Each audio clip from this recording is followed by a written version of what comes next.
Good morning students, welcome back to my channel.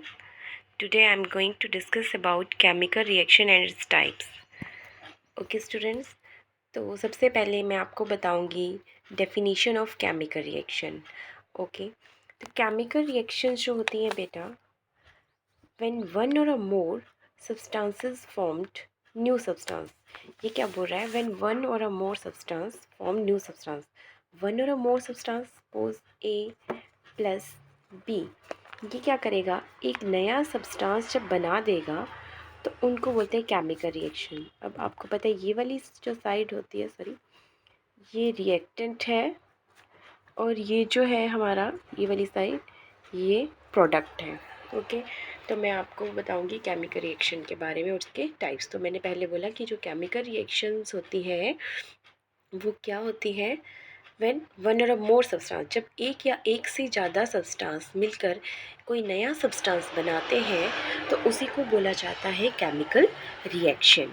Okay, तो chemical reaction जो होती है, जब केमिकल रिएक्शन होती है, ठीक है, तो वहाँ पे हीट प्रोड्यूस्ड होती है, change in state of colour, temperature, और वहाँ पे गैसेस भी इवॉल्व होती हैं। ओके, और केमिकल रिएक्शंस के टाइप्स बताने से पहले मैं कुछ आपसे डिस्कस करना चाहती हूँ। एक हम टर्म पढ़ते हैं एक्विस। एक्विस का मतलब क्या होता है बेटा? It is a solution in which water is a solvent.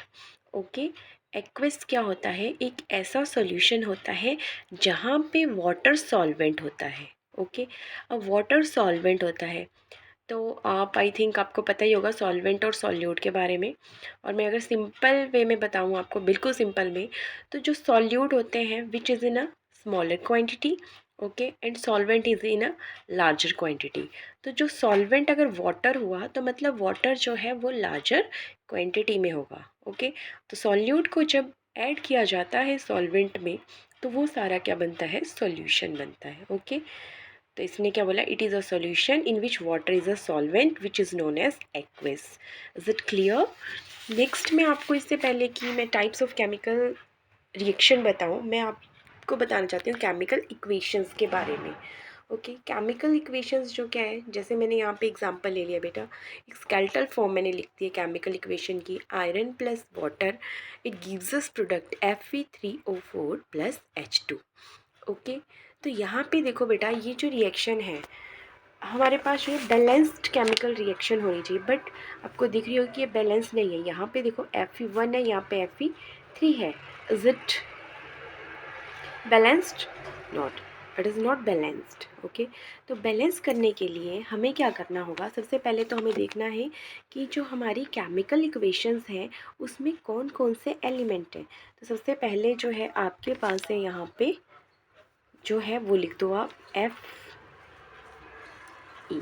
Fe क्या होता है? आयरन। उसके बाद क्या है? हाइड्रोजन, और आफ्टर दैट ऑक्सीजन। अब आपको देखना है कि Fe जो है यहाँ पे हम लिख देंगे ऊपर रिएक्टेंट वाली साइड, और यहाँ पे जो है हम लिख देंगे प्रोडक्ट। ओके, तो रिएक्टेंट वाली साइड में देखो आपके पास Fe कितना है बेटा? 1 है, तो यहाँ पे हम क्या लिख देंगे?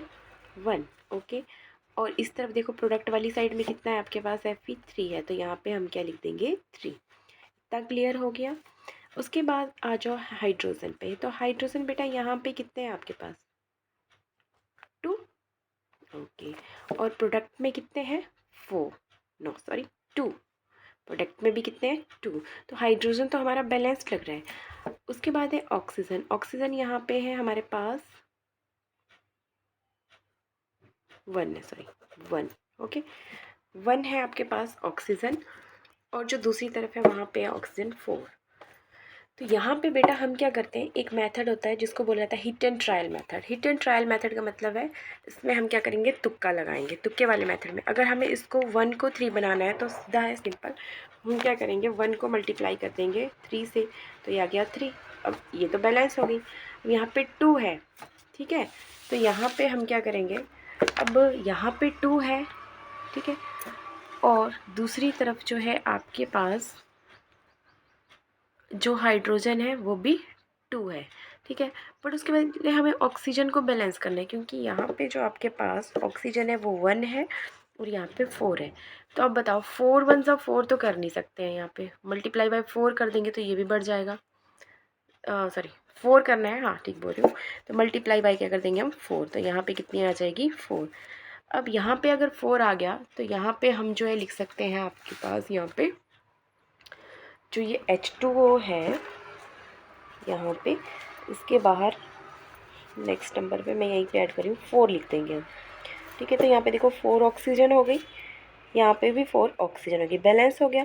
यहाँ पे Fe3 है, यहाँ पे आपका Fe3 करने के लिए हमने यहाँ पे क्या करें, मल्टीप्लाई 3 कर दिया, तो इसके आगे हम 3 लिख देंगे, तो Fe भी बैलेंस हो गया। बट बेटा अब देखो जो ऑक्सीजन है वो हमारे पास कितनी होगी, यहाँ पे 8 हो गई, बट यहाँ पे जो ऑक्सीजन है वो तो हमारे पास कितनी है, 4 है। सॉरी ऑक्सीजन नहीं, मैंने बोला था हाइड्रोजन, सॉरी। तो हाइड्रोजन बेटा यहाँ पे 8 है, ओके, यहाँ पे तो 2 है। तो सिंपल है, अगर हमने 2 को 8 बनाना है तो हम क्या कर देंगे, 4 से मल्टीप्लाई कर देंगे। तो इसको बोलते हैं हिट एंड ट्रायल मेथड। तो 2 4 ज़ा 8, ठीक है। तो यहाँ पे भी कितनी हो जाएगी, 2 4 ज़ा 8। ये दोनों तरफ हमें बैलेंस करना पड़ेगा, ओके। तो यहाँ पे मैं क्या लिख दूँगी 4। तो ये क्या आ गई हमारे पास, बैलेंस्ड केमिकल इक्वेशन। अब ये जो आपके पास Fe है ये आपका सॉलिड फॉर्म में होता है, आपको पता है वाटर लिक्विड फॉर्म में होता है, और ये हमारे पास जो प्रोडक्ट बना यहाँ पे ये भी सॉलिड फॉर्म में है, और जो हाइड्रोजन है आपको पता है ये गैस है, तो ये किस फॉर्म में है, गैसेस फॉर्म में है, ओके। अब वैसे ही एक और एग्जांपल है, इससे हम लिखते हैं मैग्नीशियम प्लस, मैग्नीशियम बर्न होता है ना ऑक्सीजन की प्रेजेंस में, तो वो बनाता है मैग्नीशियम ऑक्साइड, ओके। अब देखो बेटा यहाँ पे Mg1 है, यहाँ पे भी Mg1 है, यहाँ पे O2 है, यहाँ पे O1 ही है। तो अब हम इसको बैलेंस करने के लिए क्या करेंगे, हिट एंड ट्रायल मेथड का यूज़ करेंगे। इसको लिख देंगे फिर से ऐसे स्केलेटल फॉर्म को। अब यहाँ पे अगर 2 है तो इस ऑक्सीजन को 2 बनाने के लिए क्या करेंगे, हम 2 लगाएंगे, बट 2 हमेशा यहाँ लगेगा, अगर यहाँ पे नहीं लगता है, ठीक है। तो अब 2 क्या होगी MgO, बट अब Mg बच गया, तो इसको बैलेंस करने के लिए यहाँ पे क्या लगा देंगे 2। मैग्नीशियम भी 2 हो गया, ऑक्सीजन भी 2 हो गया, ठीक है। तो ये आपके पास क्या बन गई बेटा, chemical balanced chemical equation, okay. अब नेक्स्ट आते हैं हम टाइप्स ऑफ केमिकल रिएक्शन पे, ठीक है। First there are 4 types of chemical reactions, okay. कितने टाइप्स है इसके, 4 टाइप्स। तो फर्स्ट है इसका कम्बिनेशन रिएक्शन, ओके। फर्स्ट कौन सी है, कम्बिनेशन रिएक्शन। कम्बिनेशन रिएक्शन क्या होती है बेटा, व्हेन 2 reactant join together या combine together to form a single product, ठीक है, उसको बोलेंगे कम्बिनेशन रिएक्शन। तो इसमें एग्जांपल जैसे मैंने दिया है बर्निंग ऑफ कोल। कोल जब जलता है तो कोल में क्या होता है, कार्बन होता है। कार्बन जब ऑक्सीजन की प्रेजेंस में जलेगा तो वो क्या बनाएगा, कार्बन डाइऑक्साइड, ठीक है, वो भी क्या है, गैस है। दूसरा है formation of water. Formation of water कैसा होगा, H2 प्लस O2, जब ये मिलते हैं तो ये बनाते हैं वाटर। तो ये है कम्बिनेशन रिएक्शन, ओके। और जो कम्बिनेशन रिएक्शन होती है बेटा, वहाँ पे जो होती है एनर्जी जो है आपकी वो रिलीज़ होती है। क्या होती है, एनर्जी रिलीज़ होती है। इसलिए अगर आपसे पूछा जाता है एक्सोथर्मिक रिएक्शन का एग्जाम्पल, तो आप कम्बिनेशन रिएक्शन का एग्जाम्पल दे सकते हो।